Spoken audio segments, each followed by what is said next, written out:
ဆောင်တယောက်ကိုတင်ချစ်တော်မည်ဆိုလျင်တဆောင်တယောက်ကိုတင်ချစ်တော်မယ်ဆိုရင်ပထမဦးဆုံးစဉ်းစားထားဖို့လိုတာကသင်ဝိညာဉ်ဘယ်အတိုင်းအတာအထိခွဲဝေပေးနိုင်တယ်လဲဆိုတာပါပဲအဲ့ဒီအချက်ကိုသိရှိပြီးနောက်ထပ်သင်နားလည်ထားရမှာကလက်တွေမှာသင်ခွဲဝေပေးနိုင်တာထက်အနည်းဆုံးနှစ်ဆပိုပြီးအသုံးပြုရမှာဖြစ်တယ်ဆိုတာပါပဲတစုံတစ်ယောက်ကိုသင်ချစ်တော့မယ်ဆိုရင်သူဝမ်းနေတဲ့အခါသင်မျက်ရည်ကျရလိမ့်မယ်သူပျော်ရွှင်တဲ့အခါသင်ရှိမောရမှာဖြစ်တယ်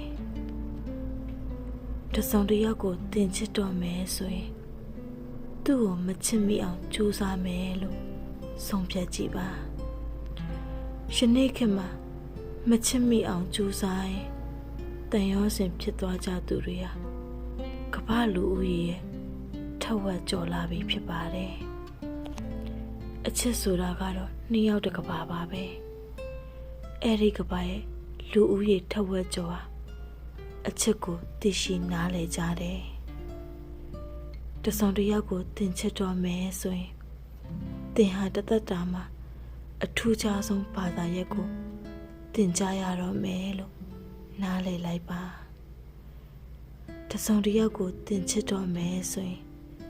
သင်အိတ်ထဲကပတ်စံတွေလျော့သွားလိမ့်မယ်သင်ကဒါကိုပဲပျော်ရွှင်နေအောင်မှာဖြစ်တယ်လို့ကြိုတင်အသိပေးလိုက်တယ်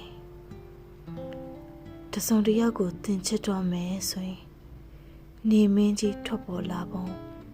ပို့ပြီးအတိတ်ပဲကြွယ်ဝစွာပဲနားလည်မိမှာဖြစ်တယ်တဆောင်တစ်ယောက်ကိုသင်ချစ်တော်မယ်ဆိုရင်သင်ခန္ဓာကိုယ်ထဲမှာတဏှာရာဟာမီးလောင်နေပြီအဲ့ဒီနေရာကိုမီးသက်ကားတွေဟာဘယ်တော့မှရောက်အောင်မသွားနိုင်ကြဘူးကွယ်နေမျိုး